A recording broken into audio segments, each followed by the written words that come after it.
Eisenhower led the United States as its 34th president. He served 2 full terms from 1953 to 1961. He entered the White House as a figure of immense national respect. He had served as Supreme Commander in Europe during World War II. His leadership was widely seen as a source of stability and strength. He presided over a decade many Americans remember as calm and prosperity. Yet it was also an era of profound transformation and underlying tension. This essay explores the defining features of Eisenhower's America. Topic 1, the post-war economic boom. Topic 2, the Interstate Highway System. Topic 3, the Cold War. Topic 4, modern republicanism. Topic 5, the complex social landscape of the 1950s. Eisenhower was a popular leader. His warm smile and grandfatherly demeanor resonated with a public weary of war. People trusted him. They believed he had the experience and wisdom to guide the nation. His presidency aimed for a middle ground, moderation to unite the country. He sought to maintain peace abroad, and he worked to foster economic strength at home. His years in office saw major infrastructure achievements and important policy actions. But his presidency also faced pressing challenges that shaped decades to come. The 1950s under his guidance became a pivotal chapter in the American story. We begin with the economic boom, unprecedented wealth for many families. Consumer culture expanded, cars, TVs, and household goods. Next, the monumental undertaking of the Interstate Highway System. It reshaped the nation's geography and daily life. Now, the Cold War context. Eisenhower's presidency set a course for the future still felt today. After the immense sacrifices of World War II, the United States entered a period of extraordinary economic growth. American factories, which had been dedicated to producing tanks, planes, and munitions, swiftly converted to making consumer goods. This industrial might, coupled with the savings that families had accumulated during the war, unleashed a wave of consumer spending.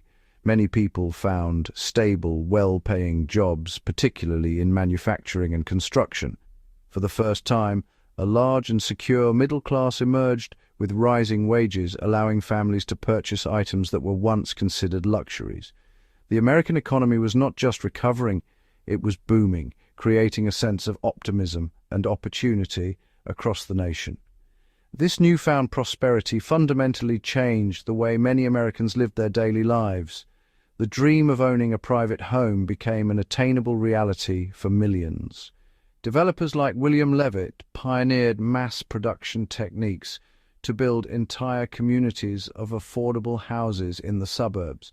Families flocked to these new neighborhoods drawn by the promise of more space, green lawns, and a safe environment for their children.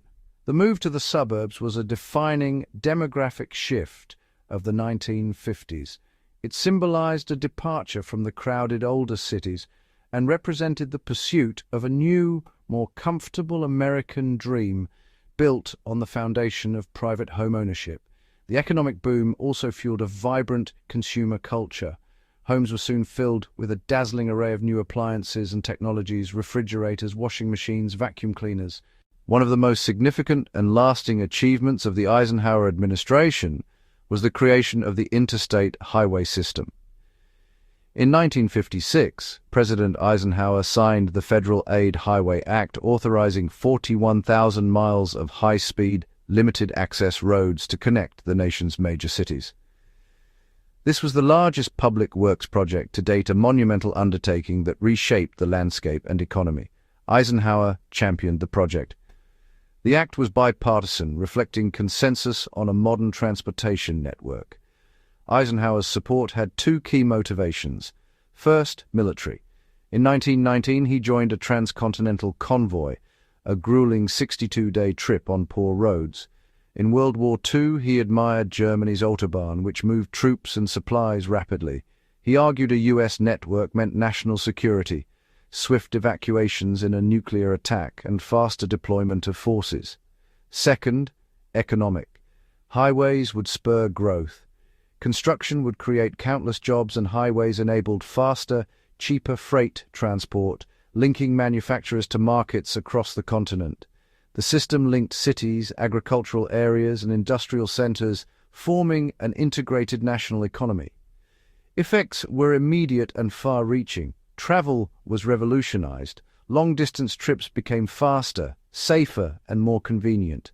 The road trip culture took off, with families taking to the highways for vacations. Suburbs grew rapidly as people commuted farther from city jobs. New communities, businesses, and service industries sprang up around interchanges, while some older towns declined. The interstate paved the way for a more mobile, interconnected America, leaving an indelible mark on the nation.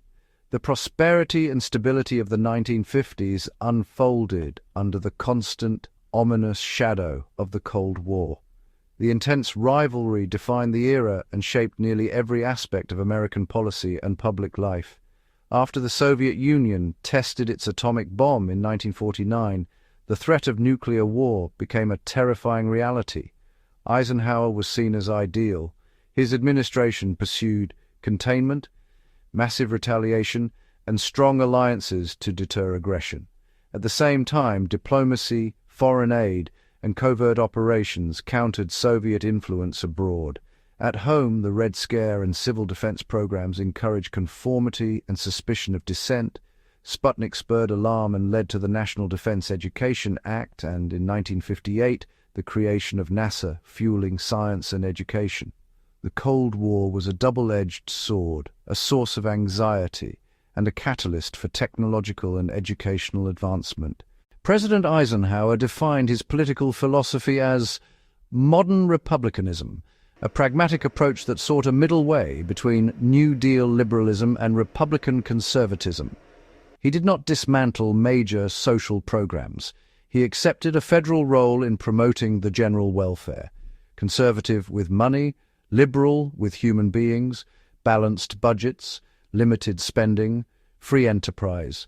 He expanded Social Security and created the Department of Health, Education, and Welfare.